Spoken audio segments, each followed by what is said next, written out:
Hello and welcome to iBluairJgR Gaming for Comedy. This is a Blade and Soul skill build for the Assassin for PvP. First and foremost, before we get things started, there are a lot of different ways to build every class in Blade and Soul. This is just one way to build your character, and you know, maybe it's not the best, but I like it. So now that that disclaimer is out of the way, let's get into it. Before we start talking about the fancy stuff, there are a few core abilities that you're likely going to bring with you as an assassin, no matter what type of content you're doing. Those abilities are Heart Stab and Spinal Tap. Heart Stab is one of your primary damaging abilities in and out of stealth, and Spinal Tap is your most consistent CC ability. It's time to talk about the unique abilities for this build, and the first one on that list is Plague Mist, or as I like to call it, the Mentos Bomb. This is a variation on your Poison Breath ability that adds a lot of creative options to the skill. It deals moderate damage over 5 hits, applies 1 stack of poison for each hit, and heals you for 50% of the damage dealt. Now, what makes this ability so versatile is its range. Unlike the original Poison Breath, which is a channeled ability that can be interrupted, Plague Mist can be tossed at an opponent up to 16 meters away.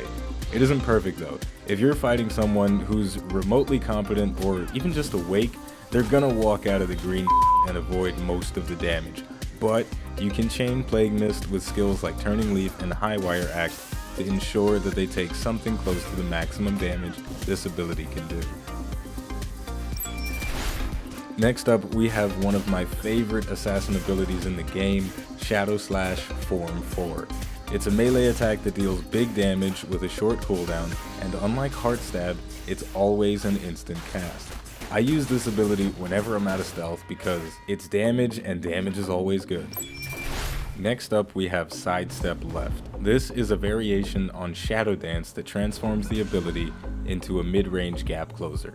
In addition to retaining all of the original characteristics of Shadow Dance, you're getting some extra range out of it, which is just more versatility, and that's one of the common themes for this particular build. It's the flexibility in the skills. Are you standing in somebody's grill? Sidestep left. Are you 8 meters away from somebody? Sidestep left. You see my point, you can do a lot of stuff with this skill. Next up, we have Form 2 of Lightning Rend. Now, Form 2 transforms Lightning Rend into your most powerful single hit attack. It deals some pretty sweet damage, especially when it crits, but the downside to this ability, it puts you in a very vulnerable position because it doesn't CC your opponent, and it breaks you out of stealth. As soon as you activate this ability, there's a very good chance your opponent is going to turn around and whoop that ass. With that said, if you chain this ability with Sneak Attack, it's still risky, but it opens up some possibilities to deal some sweet damage and walk away unscathed. Okay, let's say you're going up against someone who needs a serious haircut. Well, you are going to be the one to shave that head or that facial hair, whatever it is. Close Shave is the next ability on our list. This is an attack that is only usable on a stun target that deals some guaranteed damage in the same way an aerial combo deals guaranteed damage. In addition to that, it doesn't have a genuine CC effect attached to it, but it forces your opponent into an animation that locks up their character for a split second, which is just enough time for a Shadow Slash or some fancy footwork. We're getting close to the end. Lotus Fury is the assassin's longest resist damage ability. My personal favorite thing to do with Lotus Fury is chain it together with Acid Star and Hook Kick. It's a great way to get back into stealth, and if your timing is right, you can absorb one of your opponent's big cooldowns with it. And that's always important because assassins are squishy, and if you get hit with a big cooldown, you're probably gonna die. Last but certainly not least, we have Shadowless Step Tier 2. This is a great ability, and it has a buttload of effects attached to it. Not only does it put you into stealth, it creates some space between you and your opponent, it snares them up a little bit, and it stuns them, and it opens up just so many different possibilities. You can use High Wire, you can use Turning Leaf, or you can use both of them. It's great, you can do so many different things with this ability. The more creative you get with what you do after Shadowless Step is activated, the better.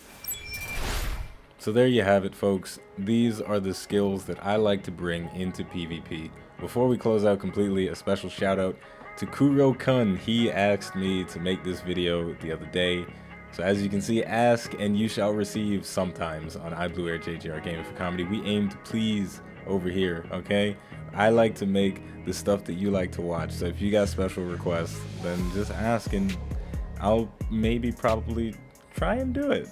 Alright, so thank you everyone for watching iBluairJgR Gaming for Comedy.